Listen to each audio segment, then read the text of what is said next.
चलिए गाइस शुरू करते हैं। इकोसिस्टम इकोलॉजी शुरू करते हैं। इकोलॉजी जो है शब्द दिया था E.H. हिकल ने। और इकोलॉजी के जो फादर हैं वो रीटर है।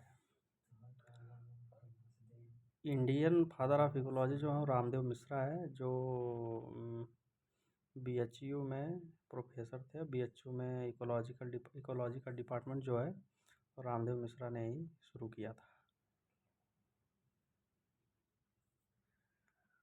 और इकोसिस्टम जो है, इकोसिस्टम शब्द दिया था A.G. टेंसले ने।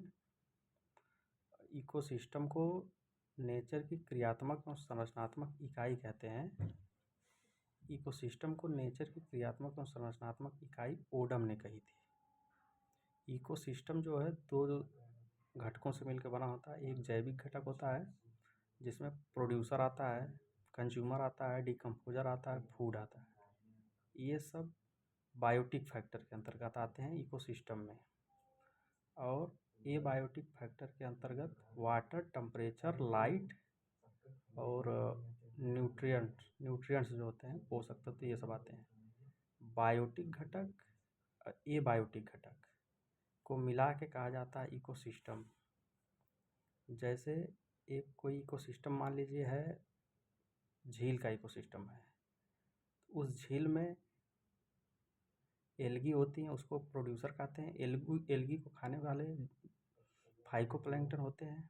फाइकोप्लैंक्टन को उनको उपभोक्ता कहते हैं। ये जब एल्गी का जो मर जाते हैं, जो उनको डिकम्पोज करते हैं, उनको डिकम्पोजर कहते हैं। जैसे बैक्टीरिया और फंजाई होते हैं।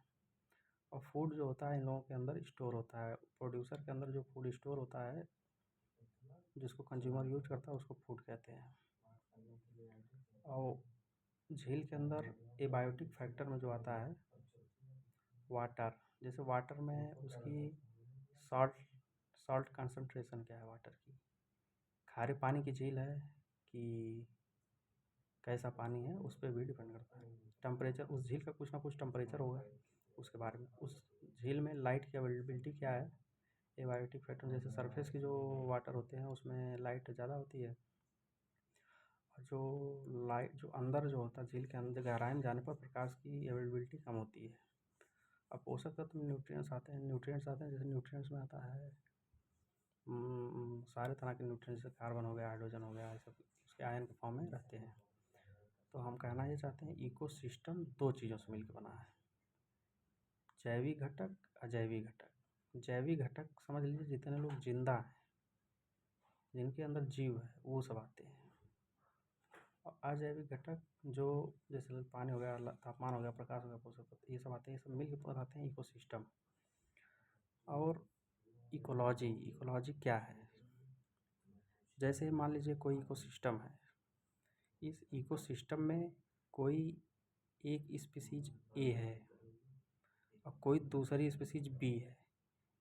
ये दोनों आपस में इंटरेक्ट करती हैं। जैसे ए को मान लीजिए खरगोश और बी को मान लीजिए हिरन। ये आपस में इंटरेक्ट करते हैं। अब आप पूछेंगे कैसे इंटरेक्ट करते हैं। जैसे हिरन घास खाता है और खरगोश भी घास खाता है।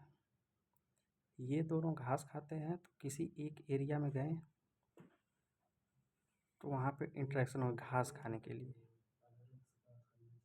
ये भी घास खाएगा, ये भी घास, ये दोनों घास खाते हैं, तो ये आपस में इंटरेक्ट किए। कोई सी स्पीसीज है, ये इससे इंटरेक्ट करती है, ये इससे भी इंटरेक्ट करती है। मतलब हर स्पीसीज आपस में कुछ ना कुछ इंटरेक्शन करते हैं।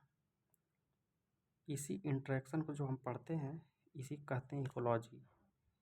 यही इंटरेक्शन जो है वही इकोलॉजी है। और ज़रूरी नहीं कि ए स्पीसीज बी के साथ ही इंटरेक्शन करे।